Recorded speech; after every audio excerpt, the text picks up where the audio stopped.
pues va a ser una infección principalmente de las vías respiratorias altas. Es una enfermedad aguda que tiene inicio súbito y que se presenta principalmente en lo que va a ser la edad pediátrica y se caracteriza por una tríada en específico que va a ser, bueno, va a estar compuesta por lo que es la tos traqueal, coloquialmente conocida como tos metálica o tos perruna, un estridor laringio inspiratorio y lo que va a ser disfonía. Em, Como les comentaba respecto a la etiología, se dice que esta es la principal enfermedad causada más frecuente por obstrucción aguda de la vía respiratoria aérea superior en la infancia. Se presenta en niños de 3 meses a 3 años de edad, aunque realmente el rango no lo suelen manejar igual, de 6 meses hasta 3 años de edad. Y pues predomina comúnmente en varones. Teológicamente, los agentes causales o el principal agente causal van a ser los virus de parainfluenza tipo 1, tipo 2 y tipo 3. Aunque realmente el virus de la parainfluenza tipo 1 se asocia en un 75% a la etiología de la patología. Principalmente dicen que 1 y 3, aunque en sí el primero, el tipo 1, es el principal, asociado en un 75, como se los digo.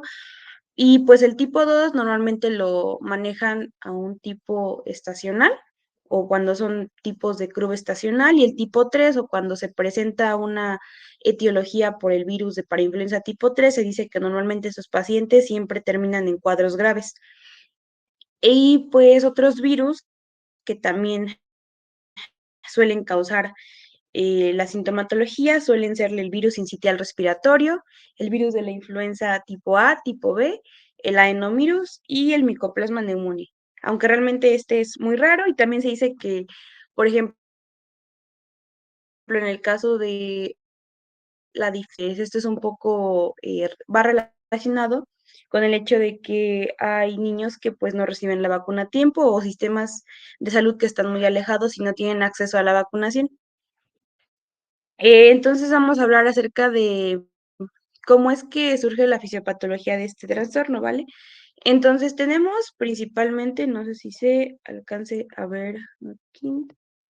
mm, Bueno, como vemos en lo que es la esquina superior izquierda, tenemos que entonces el patógeno va a entrar principalmente a la mucosa nasofaringea, ¿no? Entonces, una vez que entra esa mucosa nasofaringea, primeramente en esa parte va a haber una liberación de citocinas inflamatorias. Una vez que existe esa liberación de citocinas, va a aumentar la permeabilidad de lo que van a ser los capilares en la mucosa nasal.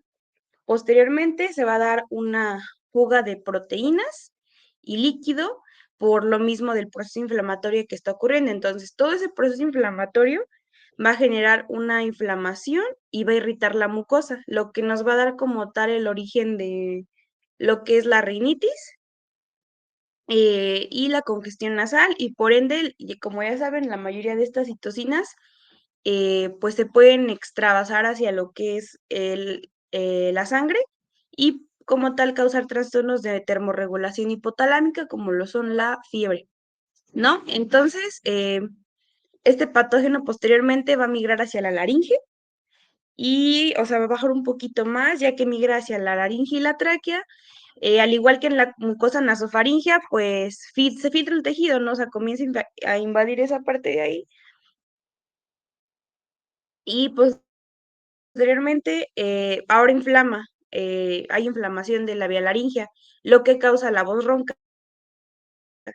Y se dan cuenta estas como principales 4 cosas, lo que son la rinitis, la congestión, la fiebre y la voz ronca, se los voy adelantando que pues van a ser como los síntomas prodrómicos iniciales que van a tener estos pacientes, porque apenas comienza la infestación por este virus. Entonces, una vez que ya el patógeno está igual, se queda como focalizado en lo que es la laringe, entonces empieza a posteriormente inflamar a lo que es alrededor de la tráquea. Ujú. Y lo que va a generar que la tráquea se estreche. Y recordemos que pues entonces la pared traqueal de por sí en los niños suele ser más pequeña y es más propensa al colapso. Por lo tanto, Este tubo estrecho que tiene la tráquea provoca que haya un aumento de la velocidad del flujo y una disminución de la presión dentro de él. Entonces va a crear un vacío que va a colapsar las vías respiratorias distales por ese estrechamiento. Entonces, por un lado, va a respirar a través de la tráquea el niño, por una tráquea estrecha en donde se van a escuchar como tal turbulencias de aire que emiten el sonido distintivo, que va a dar en expiración una tos traqueal o perruna y en inspiración nos va a dar origen a un estridor. Y por otro lado, el aumento de trabajo que necesitan ahora para ventilar los pulmones, porque tomemos en cuenta que entonces el espacio se reduce demasiado, va a generar como complicación, o y siendo una de las principales complicaciones, la dificultad respiratoria. Entonces, en un inicio tenemos como que los síntomas menos marcados y ya posteriormente cuando la infestación de este virus prosigue a lo que es la vía de la tráquea, entonces cuando tenemos la tríada característica. Entonces, vamos a hablar acerca de las manifestaciones clínicas, como ya se los adelanté en la fisiopatología. Entonces, va a ser siempre, y la palabra, pues, como clave de esto es que siempre el crudo es de inicio súbito. Es decir, siempre se va a desarrollar dentro de las 12 a las 48 horas posteriores a lo que es la colonización del virus. Entonces, este inicio súbito comienza, como se los mencioné, con síndromes prodrómicos, como lo van a ser rinorrea, primero fiebre, una voz ronca y una tos de origen no traqueal. Todavía no nos va a dar esa característica de lo que es la tos traqueal como tal. Y hasta después es cuando nosotros vamos a tener entonces la triada característica, que es la tos traqueal, el estridor inspiratorio y la disfonía. Y, ok, dentro de esto hay que ir comenzando entonces con que casi esto ya va un poquito encaminado hacia lo que va a ser el diagnóstico de la patología. Tenemos que tomar en cuenta que entonces,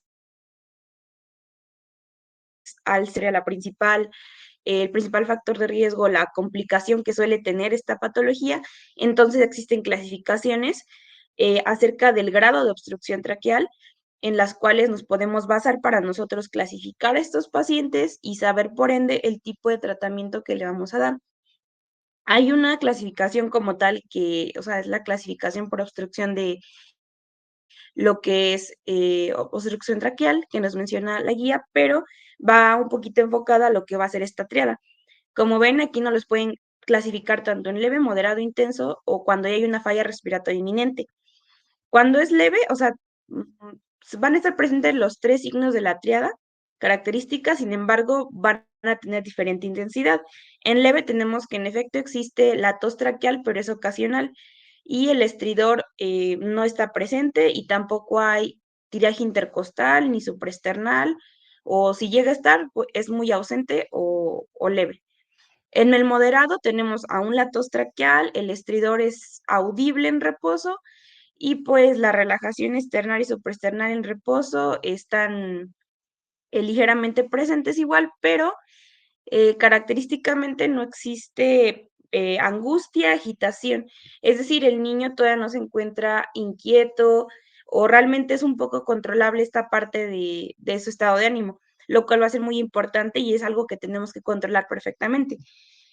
Para un grado intenso, continúa lo que es la tos traqueal, el estridor ya se escucha inspiratoriamente y ocasionalmente puede llegar a ser expiratorio, entonces hay que tener cuidado con eso y ya empieza a haber datos de dificultad respiratoria un poco más marcados como retracción external y ya se empieza a marcar lo que es la angustia y la agitación en el pequeño. Y pues ya cuando hablamos de una falla inminente, aparte de pues tener lo que ya mencioné ahorita, se altera principalmente lo que va a ser el estado de conciencia y puede existir lo que va a ser una cianosis. Pero clínicamente tenemos igual dos escalas, que va a ser la escala de Towson, una de ellas, y la de Westley, las cuales son como más ampliamente utilizadas para llevar a cabo esta clasificación. O sea, a grandes rasgos la podemos mencionar como se las expliqué ahorita, pero también existen estas escalas que realmente tanto Towson como Wesley tienen los mismos parámetros de evaluación, sin embargo, en lo que difieren ambas es en el puntaje, ya que algunos puntos En Towson va del 0 al 3 específicamente y en Wensley, pues algunos puntos llegan a cambiar. Entonces, realmente la diferencia que tienen es con el puntaje, siendo que Towson evalúa lo que va a ser el estridor, la entrada de aire, la coloración, las retracciones y la conciencia. Entonces, esto es para evaluar la gravedad del club. Y vamos a tener que, Taussig nos va a indicar que un origen leve va a ser menor a 5 puntos, un origen leve moderado de 5 a 7, un moderado de 7 a 8 y un grave mayor a 8 puntos. Y Wensley nos dice que una puntuación menor a 2 va a ser una severidad leve, una puntuación de 3 a 7 nos va a tener una severidad moderada, una puntuación de 8 a 11 una severidad, pues, valga la redundancia, severa, y una puntuación mayor a 12 nos indica una insuficiencia respiratoria inminente, como se las había explicado anteriormente. Y pues si se dan cuenta, Wensley igual evalúa lo que es el estridor respiratorio, el tiraje, la ventilación, la cianosis y el nivel de conciencia. Entonces son ambos parámetros, sin embargo, de lo que estoy investigando, parece que Wensley es como que una de las que más se usa principalmente. Y bueno, una vez que ya vamos enfocadas a lo que va a ser el parte del diagnóstico y de la clasificación, también es importante que tengamos en cuenta los posibles diagnósticos diferenciales de estas enfermedades que pues inician con este en forma aguda. Normalmente y de primera línea siempre nos dicen que cualquier pequeño que llegue con estas características que le mencioné, siempre o primeramente sospechemos de la presencia de un cuerpo extraño. Y una vez que descartamos eso, que pues por lo general aquí dice que es muy raro, pero sí suele ser un poquito más común, ya podemos pasar a otro diagnóstico diferencial en caso de que descartemos la presencia de un cuerpo extraño. Pero también tomemos en cuenta que otros diagnósticos son como traqueitis bacteriana, la epiglotitis, la difteria laringia o una reacción alérgica aguda o un edema angineurótico, ¿no? Son posibles patologías que igual pudiesen confundirnos, pero pues realmente estamos hablando de cosas totalmente diferentes. Entonces, bueno, como les decía, parte entonces ya para el diagnóstico de esta enfermedad, vamos a tener que, se tiene que identificar principalmente la obstrucción oportuna de la vía aérea superior, que les dije es lo primero como que a lo que tenemos que descartar. Y recuerden la clínica, ¿no? Hay que identificar si tenemos síntomas inespecíficos de insuficiencia respiratoria aguda. Recuerden que esto, al ser prácticamente un inicio súbito, entonces lo que en sí nos va a dar el diferencial principalmente, ya que pues el inicio, como los dije, es de muy poquitas horas si se dan cuenta. Y a partir del tercer día, si es que como tal inicia, tenemos que van a presentar ya a partir de eso disfonía, la tos traqueal, la dificultad respiratoria y el estridor inspiratorio, lo que nos está indicando cada vez más a que ya va a ser una patología de Krupp, ¿no? Entonces, hay que estar al pendiente si es que se presentan signos de exacerbación en las noches o que puede o no existir una alza térmica. El hecho de que tenga fiebre no es característico de la patología, sin embargo, se puede presentar. Y recuerden muy bien evaluar la insuficiencia respiratoria, severa o inminente. Y bueno, antes de eso, les iba a mostrar, no sé si igual me avisan si se puede apreciar un poquito. Es como el sonido que va a tener el CRU laringotraqueal. Bueno, o cómo es que se van a escuchar estos pequeñitos con lo que,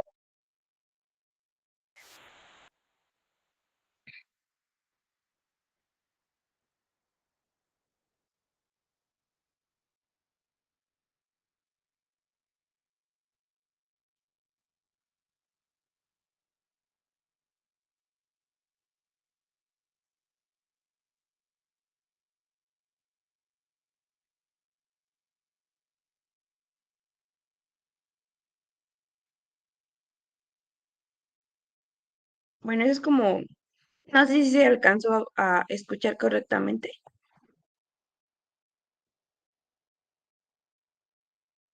o si se pudo ver. Creo no se escuchaba. A ver, me avisan si aquí sí se escucha un poquito más.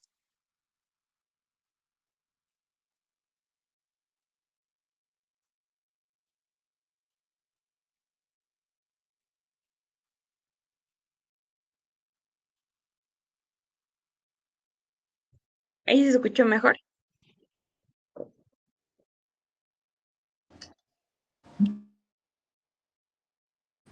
No, Mari. ¿no? Bueno, entonces déjenles, les vuelvo a presentar y ahorita se los voy a mostrar, ahorita que continuemos. Entonces, bueno, prácticamente en los videos se trataban como que de explicar un poco acerca de cómo es que se escucha la característica de lo que es la tos traqueal y lo que va a ser el exterior inspiratorio, porque recuerden que es muy bien y es muy característico realmente cuando esto se presenta. Entonces es lo que nos hacen de primera mano incidir como tal en la patología. Entonces, una vez que ya detectamos, bueno, primero descartamos o identificamos que no se trata de una obstrucción de vía aérea o identificamos que sí, tenemos que identificar la clínica. Si está presente la tríada, eso nos encamina que pues posiblemente puede ser un CRUP. Entonces hay que evaluar. Evaluar aquí prácticamente entra en lo que va a ser identificar la clasificación de la gravedad. Entonces hay que saber identificar, ya sea ocupando la escala de Towson o la de Wesley, el grado de dificultad respiratoria que puede estar teniendo nuestro paciente. Bueno, obviamente en relación al club, ¿no? Entonces hay que evaluar si estamos ante una posible insuficiencia respiratoria severa o es inminente. Entonces, y una vez que empezamos como tal a clasificar esta gravedad, también es muy importante, como les decía, mantener a este niño estable. ¿Y por qué va a ser importante mantenerlo estable? Ya que, pues, como lo saben, es una patología de vía aérea superior. Y por tanto, el problema se focaliza como tal a nivel de la laringe y la tráquea. Entonces, el hecho de que nosotros no podamos controlar correctamente a estos pacientes y los niños se pongan todavía más irritables, se pongan todavía más ansiosos, va a generar una complicación, una exacerbación de la patología y por ende de la misma disfonía, la tos se puede agravar, ¿no? Entonces se puede alterar. Por eso es muy importante que cuando nosotros estemos presentes ante estos pacientes, tratemos de mantener al niño estable lo más, el tiempo más prolongado posible, ¿no? Para que esto no se exacerbe. Entonces hay que tratar de que pues no se espante como tal, no hay que agobiarlo tanto para que no empeore o como tal se pueda exacerbar esa patología y podamos, en efecto, determinar el grado de severidad, porque si igual el niño pues no está estable, podemos incluso clasificarlo en una evaluación de CRU grave o con falla respiratoria inminente, cuando realmente no es el origen de la patología, ¿no? Sino es porque pues el niño está irritable y pues por ende nos está dando un poco de anomalías para poder clasificarla. Entonces, una vez que ya determinamos este grado y severidad de la patología y lo evaluamos, hay que identificar las características del estridor. Tanto, si es el inicio primero, tenemos que identificar si inicia con el llanto o con la agitación o inicia en reposo. Ajá, porque lo correcto sería que nosotros lo escucháramos sin que esté presente con el llanto o la agitación, pero en caso de que pues lo esté igual, evaluar si está presente.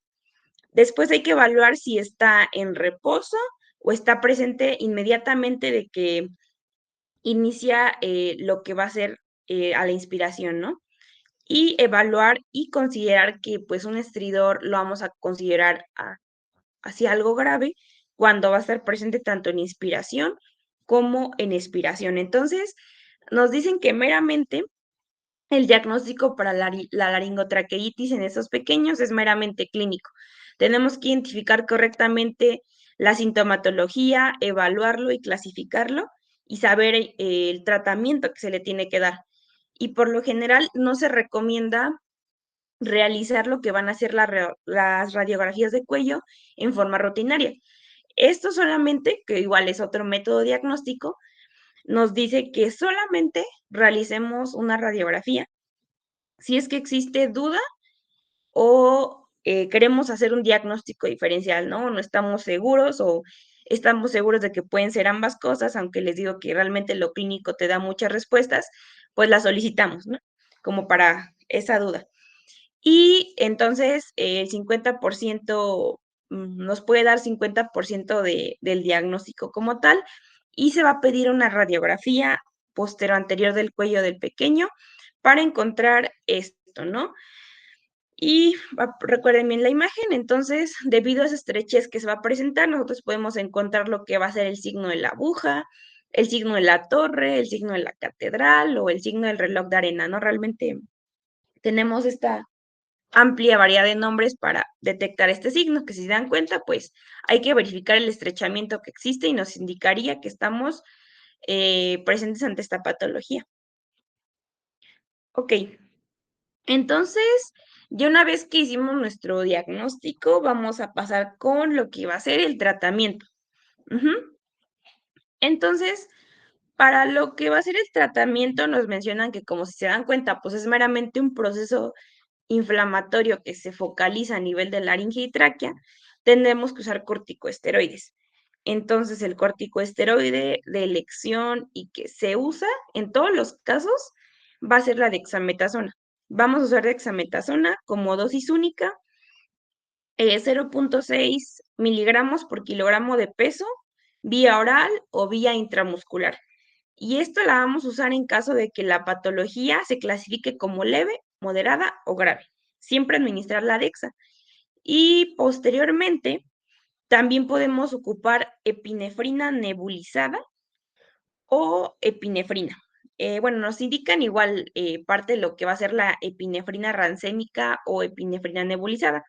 Como tal parte de lo que es la epinefrina rancémica como tal es una distinta presentación que tiene parte de la epinefrina que conocemos normalmente, pero nos decían que, o sea, sí está como recomendada, sin embargo, la poca disponibilidad que tenemos en el país de esta, pues realmente hace que la epinefrina como tal en sí, a diferencia de la rancémica, pues sea utilizada.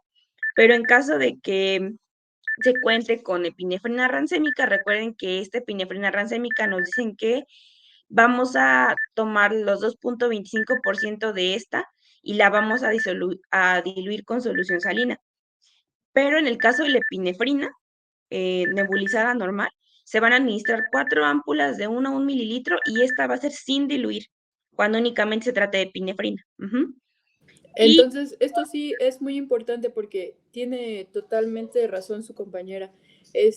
La epinefrina levógira es la que utilizamos por la inexistencia prácticamente en hospitales. La racémica se tiene que adquirir y en los hospitales no contamos con epinefrina racémica la mayoría de las veces. La levógira, que es la que normalmente tenemos en el carro rojo, son 4 ámpulas sin diluir, así como va. Aunque les dé miedo, no pasa nada, ¿eh? Adelante, por favor. sí, doc. Entonces, pues como recuerden ese importante dato, sí, sin diluir, ¿no? Y lo vamos a ocupar cuando estamos presentes ante una clasificación grave de la enfermedad y por ende, esto va acompañada de lo que es la implementación de oxígeno para conseguir una saturación mayor al 2%. Y pues en el hecho de utilizar epinefrina o rancémico epinefrina, pues es lo que ya explicamos, ¿no? Y entonces ya respecto a este tenemos como parte el algoritmo que únicamente podemos centrarnos como que en primera mano, ¿no? Si estamos presentes ante un cuadro leve, es decir, va a haber posible ausencia de estridor y dificultad respiratoria o realmente no está tan marcada, entonces damos dexametasona, ¿no? Los 0.6 miligramos por kilogramo vía oral. Y también es muy importante aquí que chequemos que entonces la dexa puede ser vía oral, como les dije, intramuscular y en caso de que haya pequeños con intolerancia a la vía oral, podemos administrar budesonida. Ujú. Y bueno, budesonida 2 miligramos igual nebulizado. Entonces, en caso de que este reaccione perfectamente a la dosis de corticosteroide establecida, pues lo podemos dar egreso con educación a los pacientes. En lo que es una patología moderada, podemos ocupar lo que es igual dexametasona, pero en este caso el pequeño sí se tiene que quedar en observación de urgencias, por lo menos de 2 a 4 horas. Y verificamos si tiene una buena respuesta, pues igual puede ser candidato para egreso y educación a los pacientes, bueno, a los padres. Y en caso de que no, pues se tiene que quedar por un poquito más de tiempo. Y aquí es donde ya consideramos la administración de epinefrina nebulizada y lo seguimos observando. Y en el caso grave, es porque estos pequeños ya van a presentar estridor, dificultad respiratoria, letargia, o sea, ya van a tener alteraciones como tal en el estado de conciencia. Entonces, hay que administrar oxígeno si hay cianosis o saturación menor al 92. Administrar, como lo mencionábamos, lo que es la L-epinefrina, 4 mililitros sin diluir, o la rancémica en caso de que sí, en 2.5 mililitros, ¿no? Y la dexametasona también se tiene que administrar y consideren la utilización de budesonida en el caso de, como se los mencioné, no sean tolerantes a la vía oral. Y pues estar al pendiente de si tenemos una buena o una mala respuesta, ya que si tenemos una buena respuesta, pues son candidatos a que pues estos posiblemente egresen con signos de alarma. Y si tienen una mala respuesta los pacientes, pese a todo lo que ya se les hizo, entonces hay que considerar la valoración por la unidad de cuidados intensivos pediátricos, eh, lo de la administración nuevamente con epinefrina, bueno, las nebulizaciones con epinefrina, continuar con la suplementación de oxígeno y considerar posible diagnóstico diferencial en caso de que pues esto no haya funcionado correctamente, ¿vale? Entonces, ¿dudas con respecto a lo que es laringotraqueitis?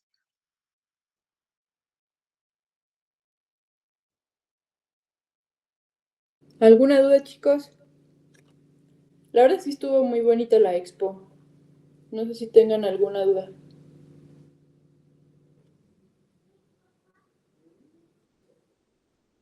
Creo que no. No, porque vamos a continuar entonces ya con las últimas dos virus que nos hacen falta, ¿vale?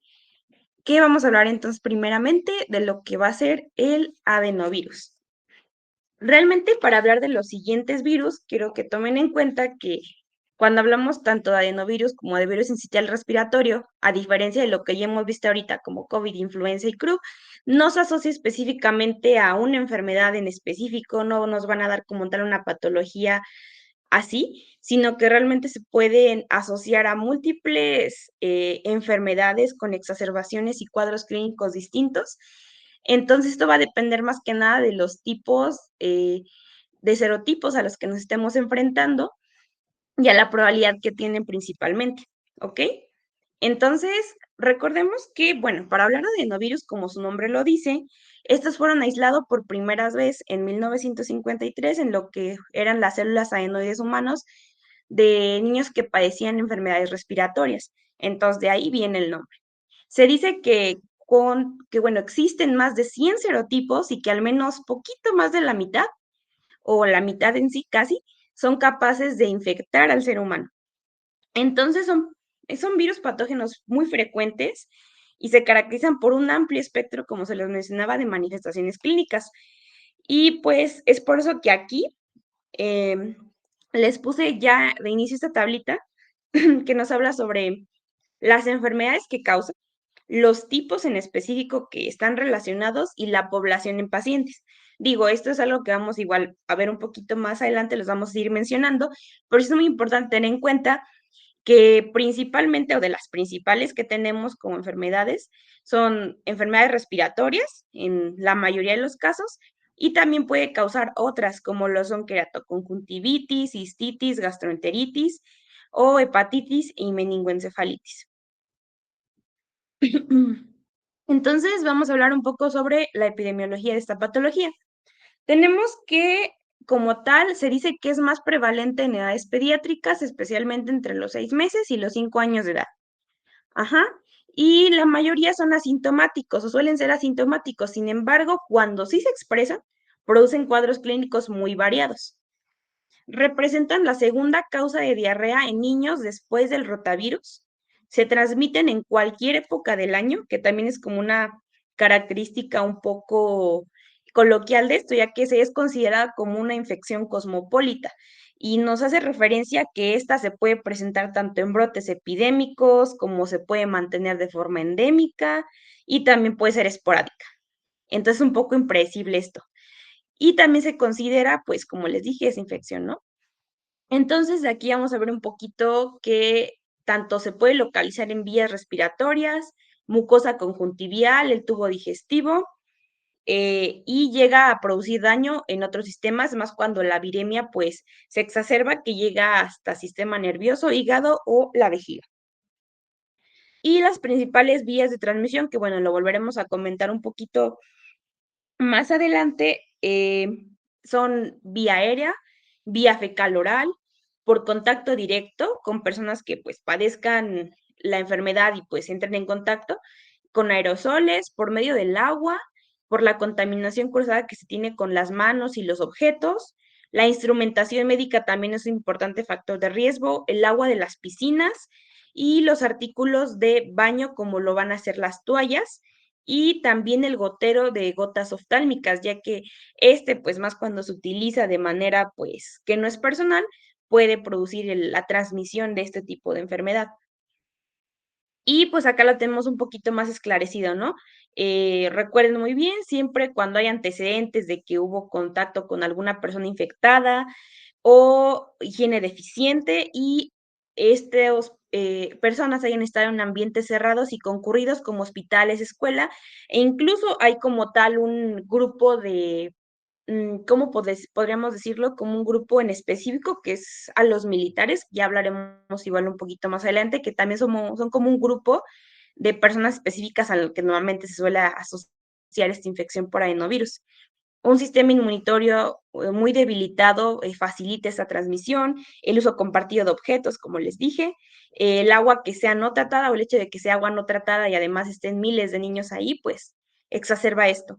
Además de que los inmunocomprometidos también van a facilitar la transmisión, ya que pues esto nos referimos a aquellos pequeños o personas que han sido sometidas a trasplante, tienen VIH, cáncer o una posible enfermedad crónica, ¿no?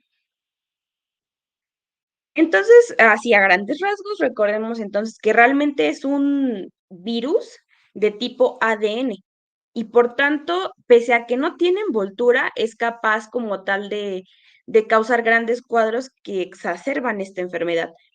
Y lo vamos a ver a continuación con respecto a realmente la fisiopatología curiosa que tiene para hacer mención de dos cosas muy importantes, ¿no? Primeramente tenemos que este virus entra y pasa por muchas fases, pasa como por 4 fases, una fase de lo que va a ser de internalización, una fase temprana, una fase tardía y una de ensamblaje. Y todo esto, pues al ser un tipo de virus de ADN, ocurre en el núcleo. Entonces, este entra de cierta forma a las células por medios distintos, hace que disminuya como tal el pH para que empiecen a descomponerse sus proteínas estructurales, se integra en la célula para que únicamente pueda entrar el puro material genético al ADN, lo cual consideramos como fase temprana, empieza a transcribirse, sale del núcleo, se transcribe nuevamente, vuelve a entrar, vuelve a salir y nuevamente ya casi para su ensamblaje sintetiza esas proteínas estructurales y así es como sale de la célula causando prácticamente lo que es la necrosis e inflamación de este tipo de células por la replicación viral. Y pues tenemos que pues toda esta replicación viral va a tener un periodo de incubación de 8 a 10 días. Si se dan cuenta, el periodo aquí ya nos los maneja un poquito más largo. Entonces dura aproximadamente 5 a 12 y se puede prolongar hasta por 2 semanas. Y recuerden aquí que entonces lo importante que estos virus pueden salir hacia, bueno, salen hacia torrente sanguíneo y aquí es donde pues, ocasionan las viremias, ¿no? Que pueden tener complicaciones, como se los dije, a nivel de riñones, vejiga, tejido del sistema fagocítico y sistema nervioso. Y estos virus eh, causan principalmente, obviamente, una respuesta inflamatoria del sistema inmune, pero donde principalmente son capaces o ya necesarios de actuar los linfocitos. Entonces, cuando los linfocitos llegan a ese sitio de acción, realmente el virus se lleva a todos. Entonces, por eso que igual como un marcador muy importante, se llega a asociar lo que es la linfopenia en estos pacientes. Ajá, pero por si fuera poco también, estos virus también pueden permanecer inactivos en amígdalas, en las adenoides o en las placas de Peyer y se pueden llegar a reactivar en algún otro momento. Entonces, por ahí importante esta coloquial capacidad que tienen de permanecer inactivos. ¿Vale? Entonces, una vez explicado esto, vamos a hablar entonces del cuadro clínico, porque igual como les dije, no hay un cuadro clínico específico. Claro que hay cuáles o quienes predominen más, pero pues no va a ser como que siempre el mismo. ¿Vale? Entonces hay que tomarlo eso en consideración. Y posteriormente vamos entonces a hablar del cuadro clínico. nos puede dar manifestaciones tanto respiratorias como gastrointestinales y neurológicas, siendo un poquito más común las respiratorias y las gastrointestinales, como ya les había mencionado hace un momento. ¿Vale? Entonces, recordemos aquí que en respiratorias vamos a tener principalmente presencia de una faringitis, gripes, bronquiolitis, neumonías, una otitis media o síndrome respiratorio agudo. A nivel gastrointestinal podemos tener una gastroenteritis, una adenitis mesentérica o una hepatitis, y neurológicas, una meningitis y una encefalitis, pero vamos a hablar un poquito más acerca de esto, ¿no? Entonces, a nivel respiratorio, podemos tener la presencia de lo que va a ser una faringoamigdalitis, ajá. Entonces, recordemos muy bien que también vamos a basarnos principalmente en la clínica, de cómo es que nosotros vamos a ver la presencia o la inflamación precisamente que encontramos a nivel de lo que iban a ser las amígdalas, ¿no? Porque hay que saber diferenciarla de una enfermedad estreptocóxica. Entonces, recuerden muy bien que cuando estamos frente a la patología de un posible adenovirus, eh, lo que va a hacer prácticamente la cavidad, pues, donde se alojan las amígdalas, entonces vamos a tener que únicamente encontramos zonas hiperémicas y que realmente no encontramos un agrandamiento tan marcado como se los puse en la imagen que está bajito, ni presencia como tal de secreción, ni nada. Entonces, eso nos indica más a que es una posible amigdalitis, a que sea una infección por adenovirus, porque adenovirus únicamente encontramos como esa ligera inflamación y la hiperemia de la zona. Ujú. A diferencia de si nos encontramos otro tipo de patología, como un estreptococos, les comenté, entonces es muy importante verificar esa hiperemia marcada y el posible dolor que pueden llegar a sentir estos pacientes. Mm, otra complicación muy común realmente es la queratoconjuntivitis epidérmica, que se puede realmente presentar como queratoconjuntivitis epidérmica, fiebre faringoconjuntivial, conjuntivitis folicular y conjuntivitis crónica.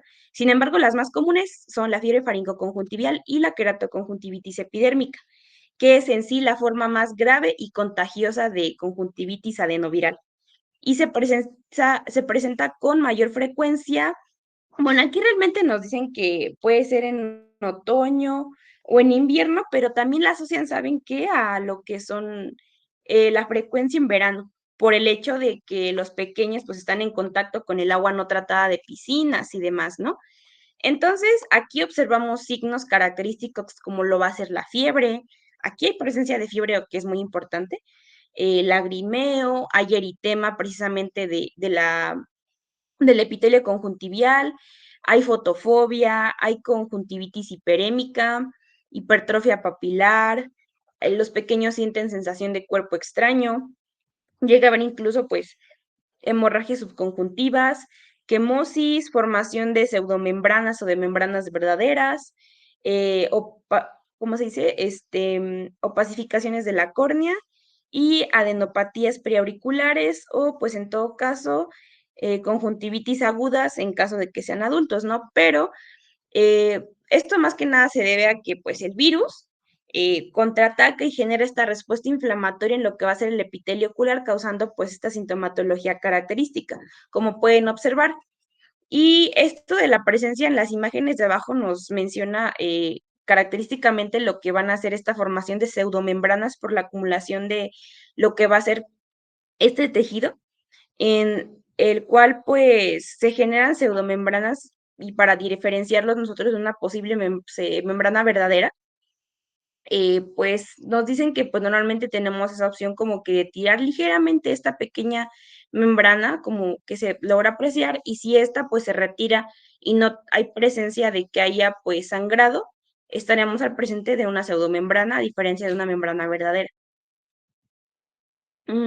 Como les dije, la fiebre faringoconjuntivial tiene característica de persistir por lo menos 10 días aproximadamente, y ya cuando hablamos de algo crónico, se dice que normalmente ya va a ser periódico la aparición de esto, que tanto puede presentarse lagrimeo, fotofobia y enrojecimiento, y pueden persistir síntomas de hasta 18 meses. Entonces, esta patología, recuerden muy bien que puede existir o la mayoría de los de casos es unilateral, es decir, va a surgir únicamente en un ojo, pero también en el 70% de los casos suele ser bilateral o se hace bilateral.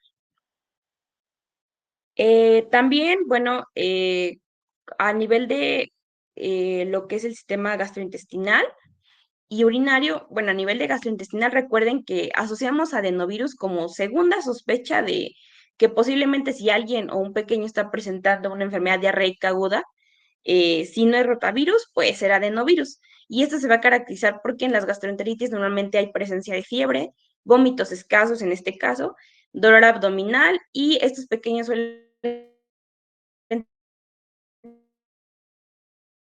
tener una intolerancia a la lactosa que también se puede alojar a nivel sistema urinario, causando lo que es una cistitis hemorrágica, dándonos síntomas o una sintomatología como hematuria leve, de hematuria grave, perdón, bueno, de leve a que se exacerba grave, urgencia urinaria, poliaquiuria, disuria y fiebre. Y bueno, ya hablando de complicaciones ya distintas, como lo mencionamos, tenemos incluso presencia de, bueno, la cistitis hemorrágica sí es muy un poco más característica, pero también miocarditis como una enfermedad inflamatoria del músculo cardíaco, como la conocemos, y nos presenta otra sintomatología, aunque también nos dicen que otro tipo de exacerbaciones pueden ser la artritis o la inflamación de los músculos, ¿no?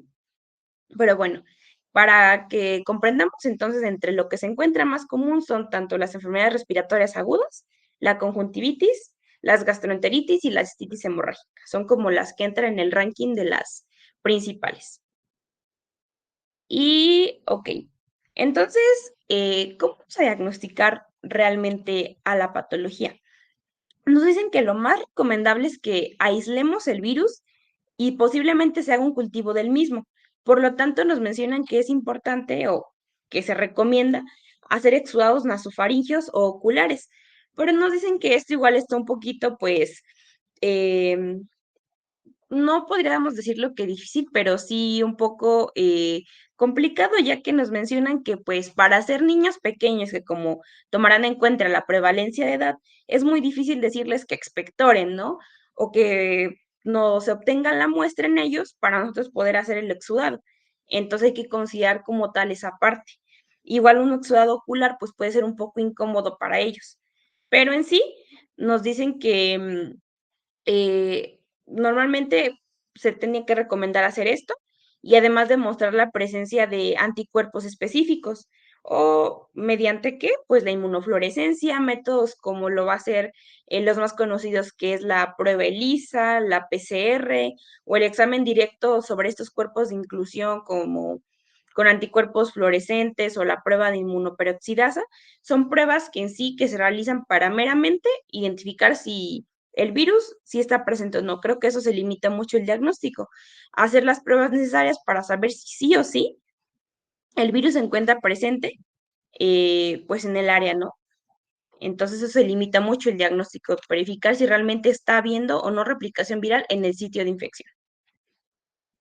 Y para el tratamiento, nos mencionan que en sí no hay como que, bueno, varias bibliografías que estuve checando nos mencionaban eso, que en sí el tratamiento era un poco como tal inespecífico.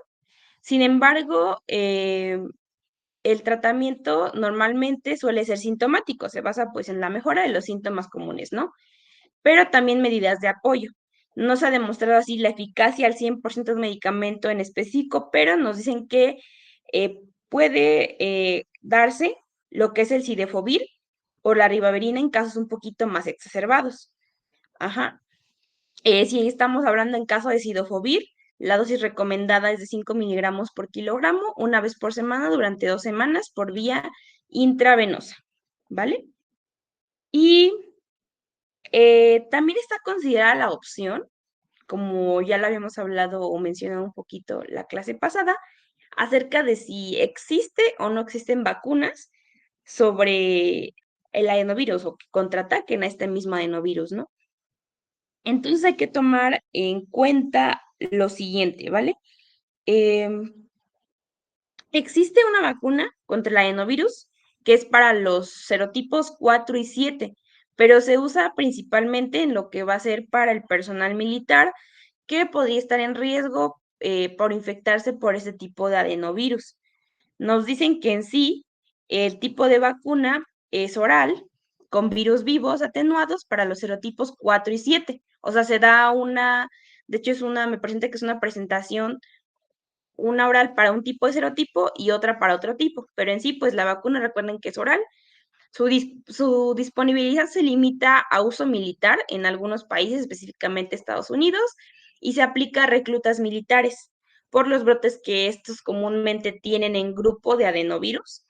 Y realmente para la población en general no hay una vacuna probada o rutinaria y lo que se recomienda en sí es la prevención en lo que va a ser niños, como fomentar el lavado frecuente, la desinfección de superficies y evitar el contacto con lo que van a ser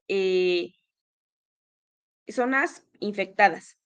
Sin embargo, no hay que confundir porque igual hay dos términos que se pueden encontrar, tanto si existe una vacuna para adenovirus o una vacuna que ocupe adenovirus como vector viral, porque es muy diferente y no hay que confundirlas. Una vacuna como tal para algún tipo, un serotipo del adenovirus es esta que ya les mencioné. Sin embargo, hay vacunas que ocupan a este virus como vector, es decir, ocupan a la propia estructura del adenovirus, pero no la fabrican o no fabrican vacunas con la intención de proteger adenovirus, sino que más bien utilizan la estructura del adenovirus como vehículo o mensajero para introducir el material genético de otro patógeno y que este sistema inmune genere inmunidad contra otro. Uno muy conocido es el SARS-CoV-2. Se empleó la estructura de lo que va a ser este adenovirus.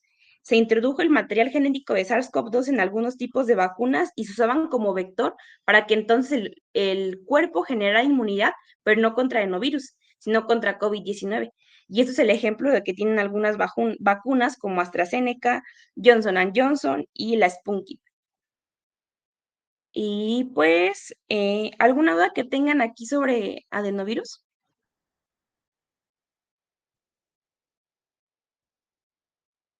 ¿Todo claro, chicos?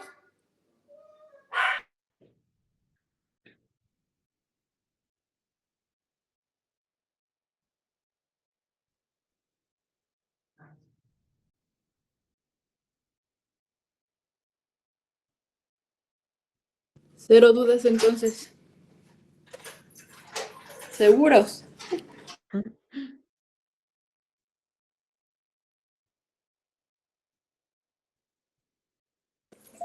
Bueno, adelante, por favor. Ok. Entonces, vamos a hablar sobre el último virus que tenemos en esta lista, que es el virus sincitial respiratorio.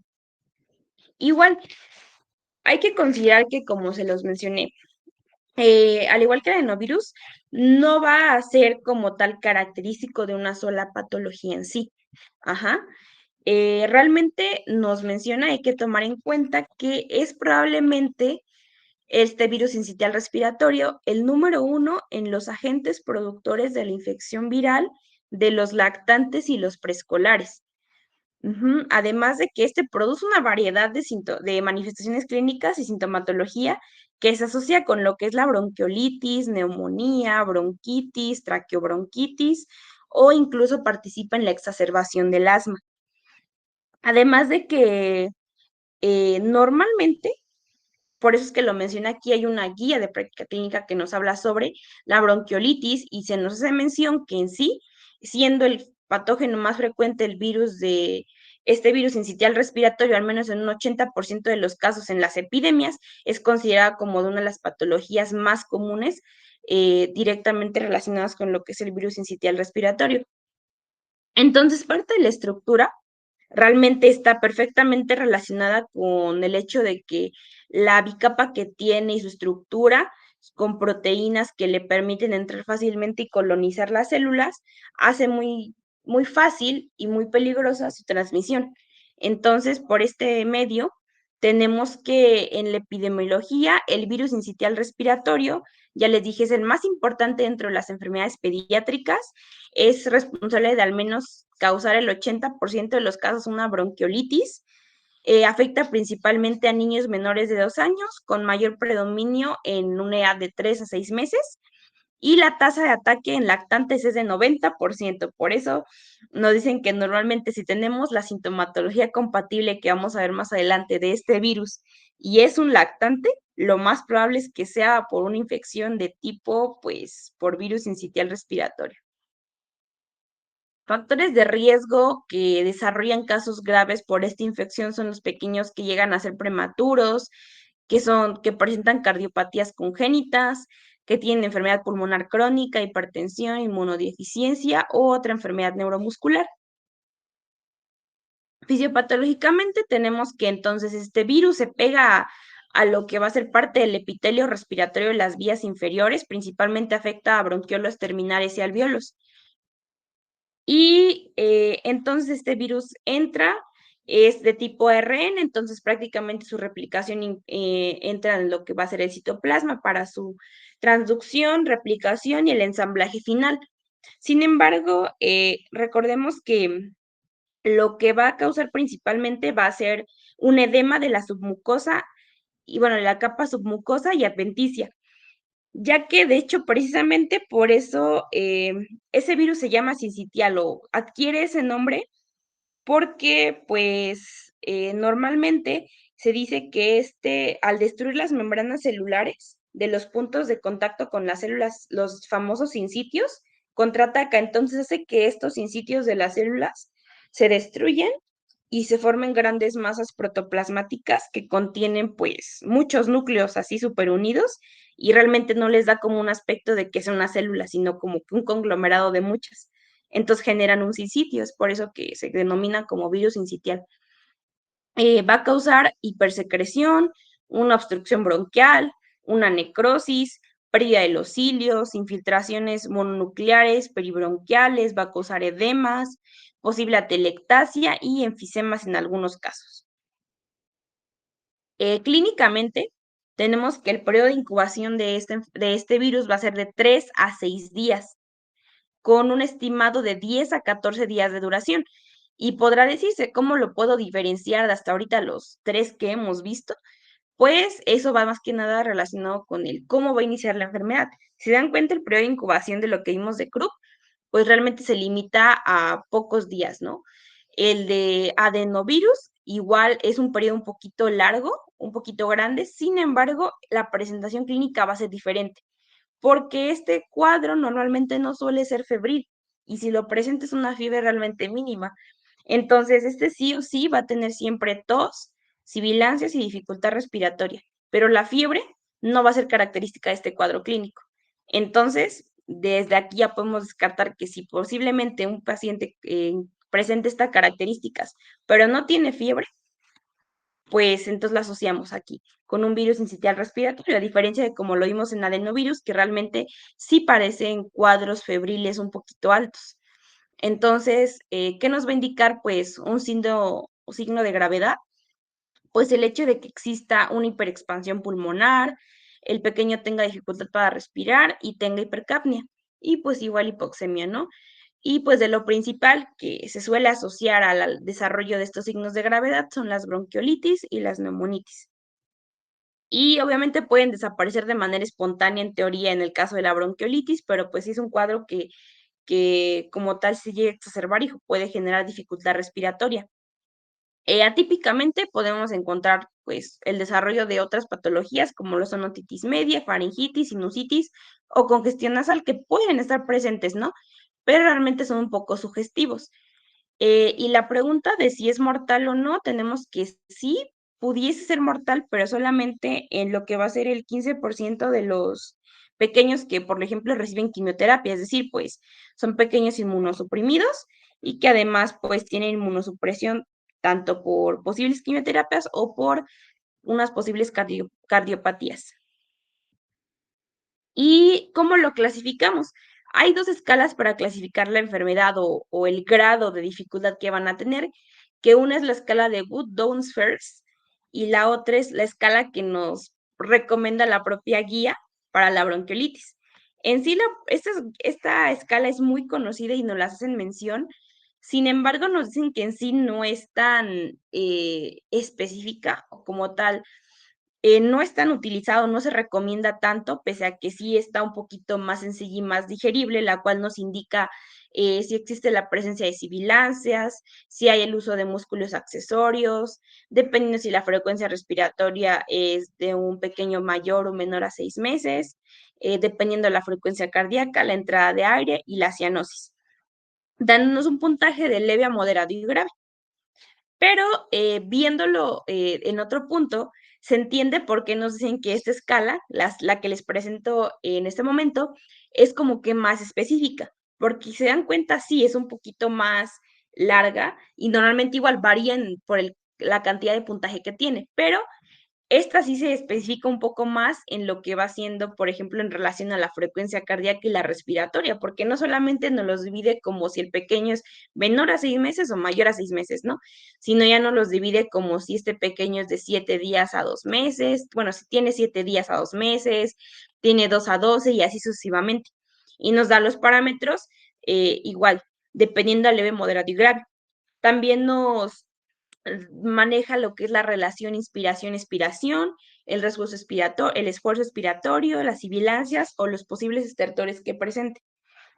Y este va a tener un puntaje de leve para una puntuación de 1 a 3 puntos, una moderada de 4 a 7 y grave de 8 a 14. Entonces, recordemos ambas escalas para lo que va siendo un encaminado hacia lo que es el posible diagnóstico de esta patología, ¿vale? Porque como tal, como lo hemos mencionado igual, el diagnóstico nos recomiendan que meramente sea un diagnóstico clínico, es decir, basado en lo que va a ser la historia clínica, el examen físico, y por lo general no se recomienda realizar ni estudios radiológicos ni sanguíneos, a menos de que, claro, se sospeche de otra cosa, ¿no? Y también es importante que pues se realicen, como les dije, propiamente las pruebas inmunológicas para la detección de los anticuerpos específicos, es decir, se puede mandar a hacer una inmunofluorescencia para aislar al virus y en efecto detectar que está presente en el epitelio que está siendo infectado, una prueba ELISA o una PCR. Son también parte de los diagnósticos a los que se limita esta patología, pero recuerden, meramente pues es clínico. Y para el tratamiento, ¿cómo va a ser el tratamiento de esta patología? Entonces, recordemos que normalmente, ¿qué van a causar principalmente? Van a causar entonces lo que va a ser este edema, principalmente de bronquiolos terminales y lo que iban a ser alvéolos, ¿no? Entonces, al hecho de causar este edema, se hace un poquito más pequeña, la luz se cierra, hay un menor lumen, entonces al haber menor lumen de esto, comienzan a acumular secreciones, el moco se empieza a acumular, hay como que esa obstrucción, entonces el aire tiene permitido entrar, pero difícilmente puede salir, ¿no? O sea, realmente hay mucha dificultad para que entonces se lleve el intercambio gaseoso, precisamente por la hinchazón que tiene, bueno, la edema que tiene, perdón, los bronquios y además las secreciones que estos tienden a generar. Entonces, tomémoslo como un ejemplo. ¿Qué hacemos cuando normalmente hay demasiado edema en alguna célula? Es decir, la célula está sumamente llena de agua, no está edematizada. Entonces, ¿cuál sería la solución que nosotros tendríamos para hacer que éstas disminuyan? Recordemos un poco de los principios que habíamos visto en nosología cuando hablábamos un poco de lo que iba a ser electrolitos y demás, ¿no? Que teníamos que cuando una célula estaba sumamente edematizada, es decir, normalmente se hacía porque pues la cantidad de solutos en el torrente sanguíneo era mínima, entonces pues el agua tendía a entrar hacia las células, ¿no? Donde había mayor cantidad de proteínas. Entonces, ¿cuál sería la solución para nosotros disminuir este edema? Pues generar que en el espacio vascular o en el espacio sanguíneo se administre mayor cantidad de solutos para que esa agua de las células que están generando ese edema bronquial salga y por ende pues disminuye ya que la luz de lo que son bronquiolos terminales y alvéolos se haga un poquito más grande y así permite un mejor intercambio gaseoso. Y por tanto, dado a lo que les expliqué, se utilizan nebulizaciones con solución salina hipertónica, que en este caso una solución de solución salina al 3% para este tipo de patología, ¿no? Para precisamente generar como tal una disminución del edema. Entonces, nebulización con solución salina hipertónica. También se recomienda que se ocupe salbutamol en aerosol o en nebulizaciones, pero principalmente es eso, ¿no? La nebulización con la solución. Y ya en segunda, como segunda línea, sí se puede considerar el salbutamol. Parte de, como les dije, el tratamiento sintomático indica el hecho de administrar paracetamol de 10 a 15 miligramos por kilogramo dosis sin exceder los 60 miligramos cada 6 a 8 horas por 3 días y sobre todo cuando la saturación de oxígeno disminuye por debajo del 92%, se recomienda administrarlo a través de lo que van a ser puntas nasales. Y bueno, ya casi para concluir, recordemos que sí, también vamos a hablar sobre si existe una vacuna para este virus sincitial respiratorio. Normalmente nos dicen que hay dos opciones de vacunación disponibles para proteger tanto a los bebés como a las mamás. Existe una vacuna materna para las mujeres y también en el caso de los pequeños se ocupan anticuerpos preventivos administrados a lo que van a ser el recién nacido, bueno, a lo que es, perdón, el bebé, ¿no? Entonces, ocupamos, en el caso de las mujeres embarazadas, recordemos que como tal es una vacuna que se denomina como Abrisbo, que está elaborada por Pfizer, que pues bueno, está incluida realmente en varios países. ¿Y cuándo vamos a administrar esta vacuna? Pues realmente la vamos a aplicar tanto en entre las 32 a las 36 semanas de gestación. Idealmente se dice que es cuando existan las temporadas de lo que es el virus sincitial respiratorio, como en temporadas invernales, se aplica para las embarazadas que tienen este riesgo o que están expuestas a esta temporada. Se administra una sola dosis de 0.5 mililitros vía intramuscular. Y pues, ¿cuál es el objetivo de esta vacuna? Se administra a la madre, pues por las razones obvias que se estarían esperando, que es para que esta madre, al recibir la vacuna, genere anticuerpos que pasen al bebé por la placenta y lo proteja desde su nacimiento hasta por lo menos los primeros meses de vida. Ujú.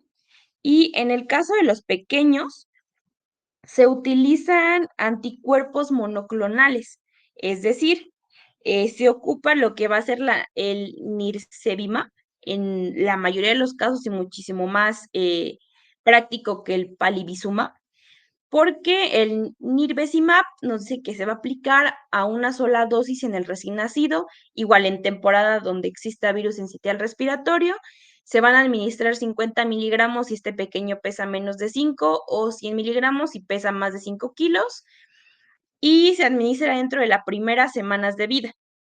A diferencia del palivizumab, que pues te requiere dosis mensuales durante esa temporada y es un poquito menos práctico y un poquito más tedioso.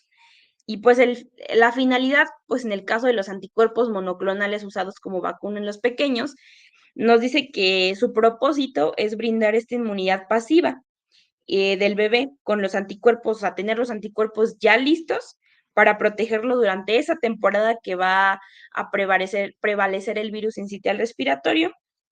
Y pues nos dice que normalmente es más útil para estos lactantes menores de 6 meses o para al menos los prematuros que tienen, pues ya vimos, ¿no? Mayor factores de riesgo para poder desarrollar un virus sincitial respiratorio. Aquí la única cuestión es que el nirsevimab, o sea, los dos son anticuerpos monoclonales, pero el primero es difícil ingresarlo al país. Debes tener así como que tu aseguradora, que te financie o que alguien lo meta así como que permisos, etcétera. Y el palivizumab es muy común en el país. Entonces, la única situación es que, pues sí, son dosis mensuales, son preventivos. Entonces, empiezan a aplicar, por ejemplo, dependiendo de la edad gestacional del bebé, de octubre a febrero.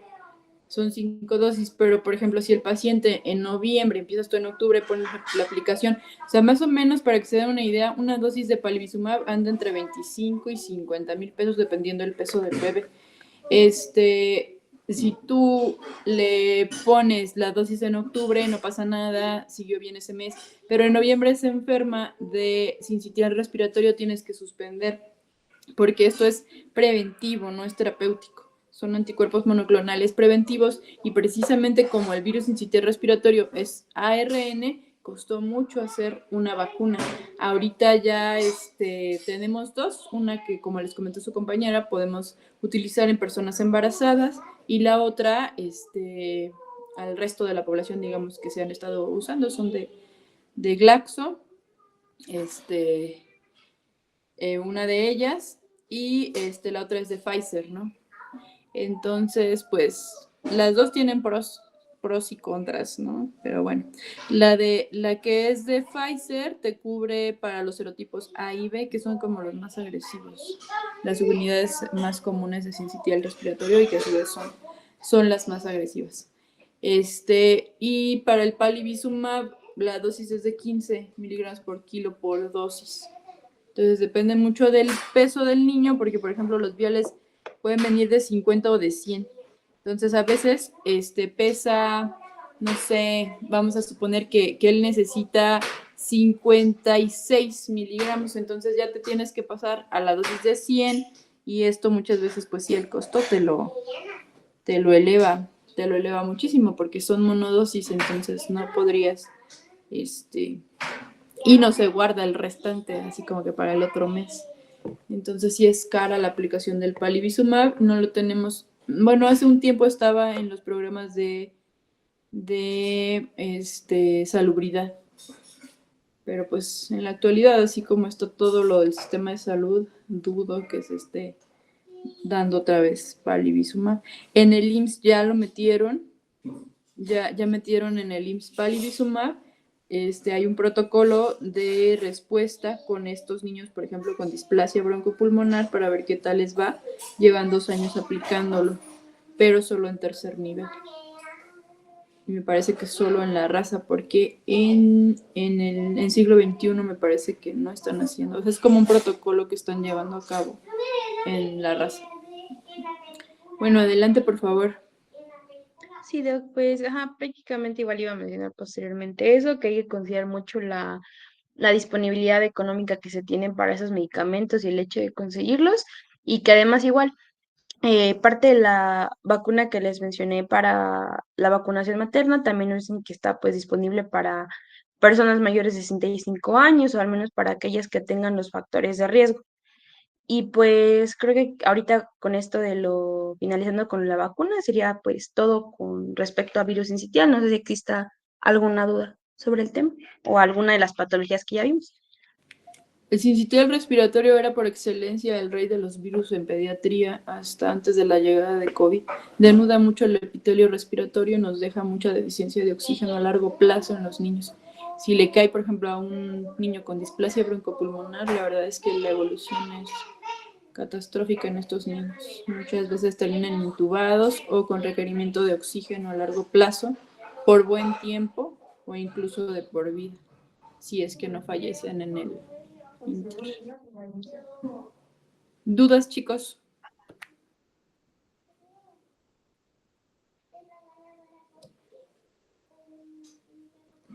¿Ninguna duda? No, doc. Bueno, pues si no tienen ninguna duda, nos vemos el día viernes con micosis, por favor.